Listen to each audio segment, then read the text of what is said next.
gun. It's the whole gun that doesn't lock back. I get it. I get it. Honest question for the competition shooters. What is the load sequence if you actually run out on a stage? For example, click, I'm out, right? Mag goes in. How do you guys chamber this? I see this dot. I think chamber off the dot. Is that the protocol, or do you guys come over top? Honest question, please chime in. Here you go. Best Keanu Reeves John Wick impression on a shot timer.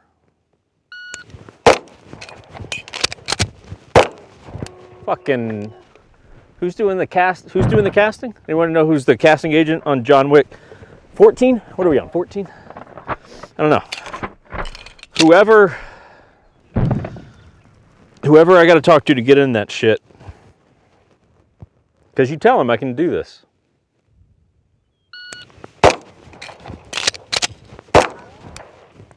Taryn Butler is gonna wanna have me over to that ranch, but I'm not nearly popular enough. Also not female. God, it is fun to reload on this. I mean, that is genuinely fun.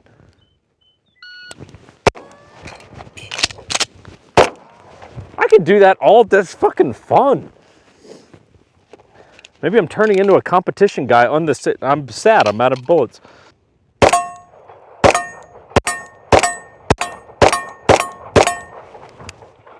Okay, everyone, let's talk.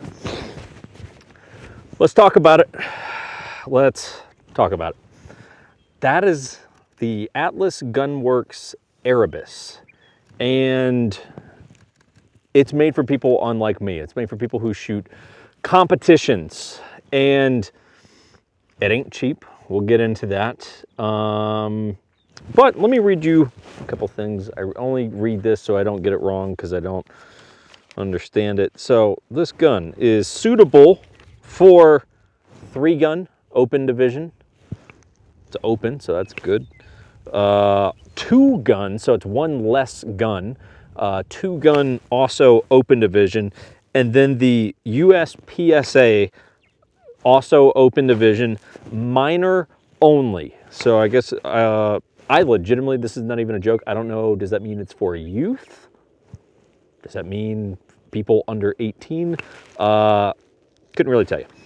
Okay, so the Erebus, let's just hit some facts and figures. 4.6-inch slide. I'm not sure, to be honest with you, if that is just to the end of the slide or if that's factoring in the comp. Someone with a tape measure can answer that. We have a meaty, very, very meaty comp, single port comp there. Works well. I mean, it's definitely amongst the most flat 2011s that I've shot, only to be, you know, rivaled by some Infinity stuff and different things like that. But certainly this is in the, you know, the top tier 2011 space for a competition gun, of course. The, let's see, obviously we've got some window cuts along the slide. So what you were seeing through there, that is the barrel. The barrel, speaking of which, it's a KKM bull barrel. That's all I got to say about that. Not that that's good or bad, just KKM barrels are good. So that's a bull barrel. The frame, you can do it with or without rails. This one obviously does not have a rail. If you were going to do some, I don't know, if they do competitions in like low light, no light conditions, obviously you're going to want the one with a rail. Don't know what this is made out of. I'm assuming it's going to help add some weight just to keep that muzzle as flat as possible. The optics setup. So if my research, aka going to their website, is correct, you actually get to pick which optic you want with this. So I'm sure that you could pick a this has got, what is the SRO, and then they've got the RMR. I'm sure you could pick either of those, or if you wanted maybe like the Leopold or Hollow Sun, whatever. Sounds like they basically just let you take your pick of optic. The plate system is all interchangeable, so that plate is designed for that optic. And again, not my gun, so I'm using a little bit of bro science and assumptions here, but on an interchangeable plate system, I'm assuming it comes with a plate for each different style of optic that you may want to carry. Total side note, but I mean, that SRO for me is just a little, it's a little big if I were carrying it. Obviously an RMR is going to be better suited for that, but for competition, It is easy to find the dot, and that's coming from a guy who shoots very, very little pistol red dot. Am I struggling a little bit with it? Yes, but that's nothing related to the dot. That's just user inexperience on dots. Comes with an Emv Safety, good Emv Safety, and these things are like paddles. So I mean, you could really get some, you know, some downward pressure on that, which is why I'm assuming they're using such a wide paddle there. Aluminum grip that's got a nice texture to it. It's good. It's actually a really nice texture. It doesn't, I mean, look, clearly that's not designed to be a carry gun. It's a comp gun. So it's enough grip that the gun's certainly not going anywhere, but it's not to the point of like obnoxious, like, holy shit, this is just uncomfortable to shoot. They say a sub 2-pound trigger. So you know, the trigger's phenomenal. I just don't know if it's sub 2 pound. I mean, I'm assuming it is. Why would they say that if it's not?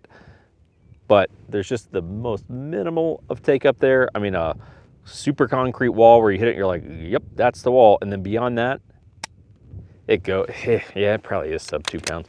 I mean, because it is very, very, as soon as you hit that wall, you give a little more pressure, that thing's going.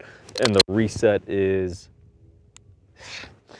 yeah, I mean, the trigger's money. I have no way to come out here and tell you if it's 2 pounds or not. I'm assuming it is because that's what they say it is. But it's pretty damn light, I'll tell you that much. They got a double undercut on the trigger. Super beefy magwell, which I can reload like John Wick. I can reload like John Wick with this gun, and it's phenomenal. Like, there is virtually no scenario. I mean, you could give a novice this gun and say, I want you to put this into that, and they're just gonna go, sure. Like it just goes. Like, it, no matter what it hits, like, it's gonna find its way in there, okay? The mag release obviously is set up for the right-hand shooter who owns this gun, so it's loose for me, which is why occasionally when I'm shooting, I will potentially, just from that pressure, drop the mag. Nothing related to the gun, just lefty shit, you know, lefty shit. So this is just little things, but the beauty of that sound, it's almost unique. I really haven't heard that in many 2011s. I don't know what it, I mean, I'm assuming it's that comp coming back and then it hits its little wall right there. It is a beautiful noise that this gun makes. I'm a sucker for that kind of stuff. If a gun sounds nice to rack, points for it. A couple other little things. So obviously it's a dedicated competition gun, so it does not come with iron sight. So if you're like, but what happens if your dot goes out? You're in a competition. If you're using this as like a daily carry gun, I don't really know what you're doing with your life. You make good money, but I don't know what you're doing with your life. We've got thumb safety, obviously. There's no grip safety, so there's no issues with potentially pulling the gun up, not having a good grip, and not having a gun that goes off. So here's my understanding of Atlas. I don't own an Atlas, but in talking to the gentleman who owns this gun, so my understanding, part of their big thing that they push is the perfect zero. So according to their site, it's saying, hey, look, with the proper ammunition, caveat, define proper ammunition, and I wish it had on their site, with proper ammunition, and then it had one of those little boxes that says, what's that? And you click on that and it says this grain or this type.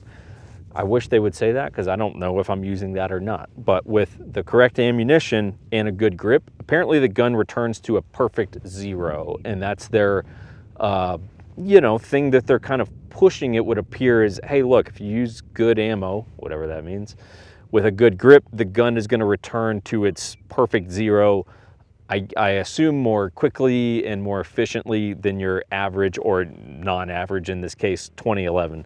I can't really comment on that, to be honest with you. I don't have enough rounds on this gun. To me, it feels about like other 2011s, where I'm like, yeah, it shoots flat, and like, I, you know, not find the front sight quickly, but like I find the dot in this case quickly. Like, yes, I can't sit here and tell you like, oh, this, I'm telling you, read zeros, if you will, better than anything I've ever shot. I just, you know, I would need more time and probably a bit of education on that subject matter to really comment on it. So here's what I think about this. So the Erebus is $6,250. So it's not cheap. Unless you're like Warren Buffett or something, in which case you're like, man, I can't believe how cheap that firearm is. but it's not cheap, right? $62.50. So you're in the top tier of 2011 or competition guns. I would say, look, once you even really start hitting, you can get entry level 2011s at, you know, 1,500 bucks, probably less, honestly, but you know, some of the STIs and stuff, that's about where you're starting. I think then once you hit about 3,000, you're in that next tier. And then really I go, look, once you get 5,000 or more, you're in the official top tier, you know, top tier price point of 2011. So this certainly qualifies at $62.50. This is very different than guns that I traditionally shoot because it's not oriented to be a carry gun or even really a range gun, training gun, home defense, anything like that. That's more so what my experience is. Like I said, I don't shoot competitions, so it's just a bit of a foreign world to me. But what I can comment on is fit and finish and how it shoots and all that kind of stuff. You know, and I have to forget about the fact that they don't want the slide to lock back on the last round. I can't tell you why, that's just above my pay grade. But it's phenomenal fit and finish. I mean, like we were talking about with the slide just being absurdly buttery smooth. I mean, butter smooth. I mean, legit. And the trigger is absolutely, you know, light as shit and buttery. It's not as light as one Infinity that I found. My buddy's race gun that's a 2011, not with a red dot, but it's got an island comp on, or not an island comp, well, I guess it probably is a comp, but definitely the front sight is on an island there. Dope gun, that has the only trigger I've ever felt where I'm like, this trigger makes me nervous. Like, I don't look at it if you don't want it to go off. This isn't that light, but it's very, very light. There's not, I mean, there's nothing you can nitpick on it because I mean, it is a high performance Lamborghini fucking race car of a gun. That's what it is for. So in context of that, there is nothing that I really think you can find to nitpick about this gun. I lack the experience in that world to be able to give you relevant data for the competition use that people would buy this for. But in terms of a dope gun, here's what I want. Here's what I want. I want to shoot one of their guns. This is like a call. I feel like I'm like a MMA fighter at the end of a fight when they call out their next opponent. Hey, Atlas Gunworks, I want to shoot one of your like I don't actually, it's fine if it has a red dot, but like a non-competition oriented 2011 from you. I want to shoot more of like a carry oriented or just like all purpose go-to range gun. That's what I want to shoot, right? Because this is cool. Like I've had a blast shooting this and like literally have like laughed reloading it because it's so phenomenally easy to reload. So it's a blast. I just want to see what you can do with a 2011 that would compete inside of just like high-end 2011 space. So that's my call out. If someone knows someone over there, connect us. I can be your guy. You can send me a gun that I get to keep for free. I can't even say with a straight face because I know you'll never send me a gun I get to keep. You could send me a gun that I get to keep for 4 to 7 days to go shoot, and I can have some fun with that. So anyway, everyone, thanks for watching. I'm gonna sit here and just kind of stroke this gun a little bit, and to the guy who owns this who let me borrow it, remember I did that with your gun. Bye everyone.